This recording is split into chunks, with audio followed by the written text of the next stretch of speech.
and welcome to Viewpoint. I'm Rahim Rahimtullah. Joining me today is Andriy Vitrenko, Ukraine's Deputy Culture Minister for European Integration. Mr. Vitrenko, many thanks for joining us. My pleasure. Thank you for the invitation.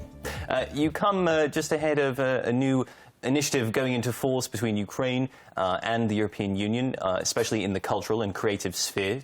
Tell us a little bit more about the project. Exactly. On 19th of November last year, the presence of the Commissioner, Mr. Navrančič from Brussels, here in Kiev, and with the presence of Vice Prime Minister Kirilenko, the agreement between the European Union and Ukraine on joining Ukraine, the Creative Europe, was signed, approved by the government, ratified by the law by the parliament, and so since the 1st of January our cultural organizations are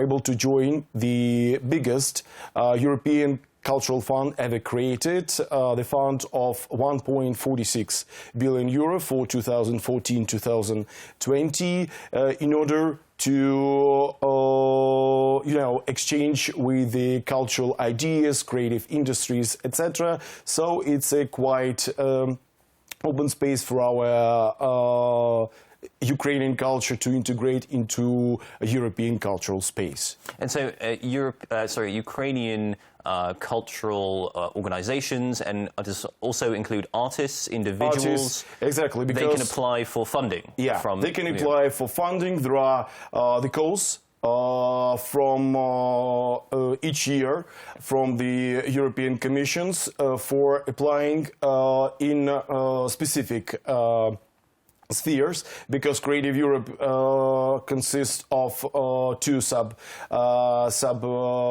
programs like culture and media. So Ukrainian cultural organizations are able to apply for actually such directions like European platforms, European cooperation, literature translations,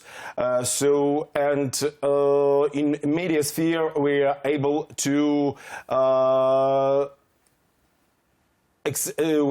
to apply only for 4 directions out of 14, like trainings, festivals, fairs, and broadening of auditorium.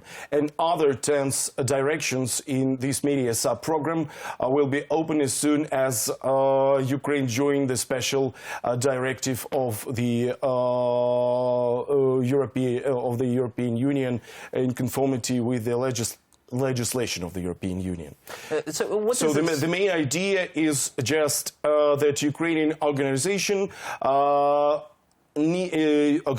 need to find partners from other countries, from around 3 to 10 partners, in order to create the big projects, as soon as some projects are ranged in financing from 100,000 euro till 2 million euro, depending on financing allocated for this year. For example, in cultural sub-program for this year, around 46 million euro are allocated for financing the joint projects. Okay. I mean, there's obviously quite a lot of potential here. I mean, there's money that Ukrainian artists and cultural institutions could use. What do you think ultimately is this mean for Ukrainian culture and artists? I mean, new opportunities. Are we going to see Ukrainian culture, Ukrainian art move in a certain direction now, closer towards Europe, under influence of collaboration with Western European artists, for example? Actually, Ukraine's got a lot to show. I mean, in cultural aspect, to show the world, to show the Europe, so new opportunities are open, in this case, for collaboration with Western partners to create new projects, to, just share the experience from our European partners in developing own projects. So, because the question, I think, at the moment of Ukrainian identity is extremely important, given the conflict we have at the moment with Russia and everything that's happened since the Maidan revolution over the last 18 months. I think we've seen a real flowering of Ukrainian culture, we might say. So are you hoping to export some of this now into Western Europe with the new project? So yes, one of like it could be one of the possibilities actually to export in this to export our culture into together with our foreign partners, and just. As soon as you mentioned, during the Maidan revolution of dignity, actually Ukraine expressed its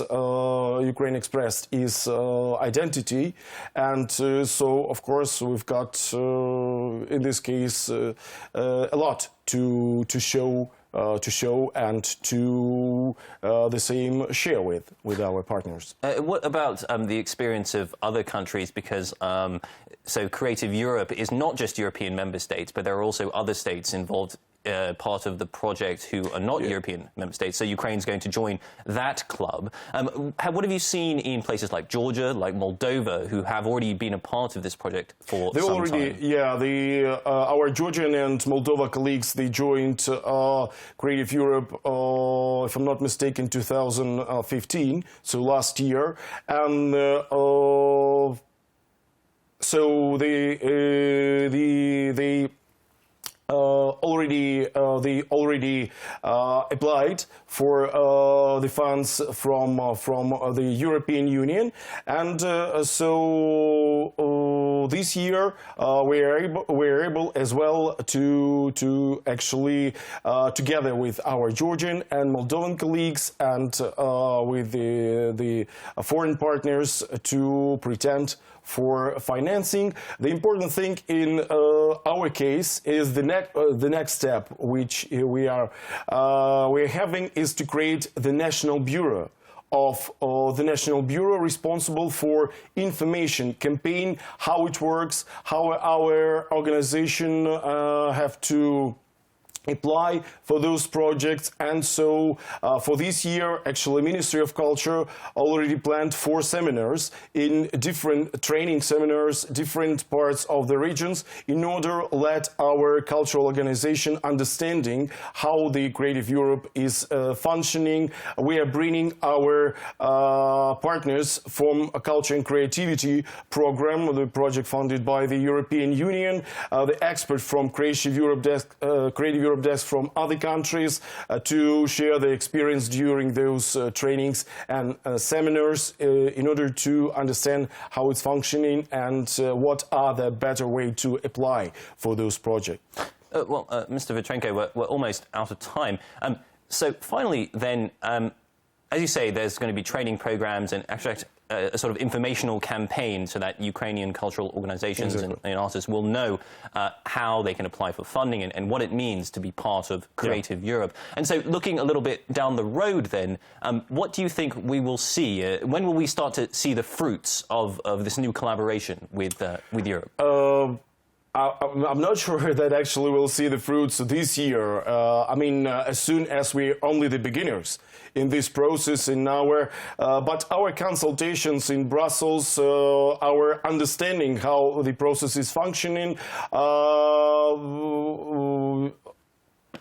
gets us actually a vision that our organization will be able to pretend maybe next year or as soon as they are able to show the potential projects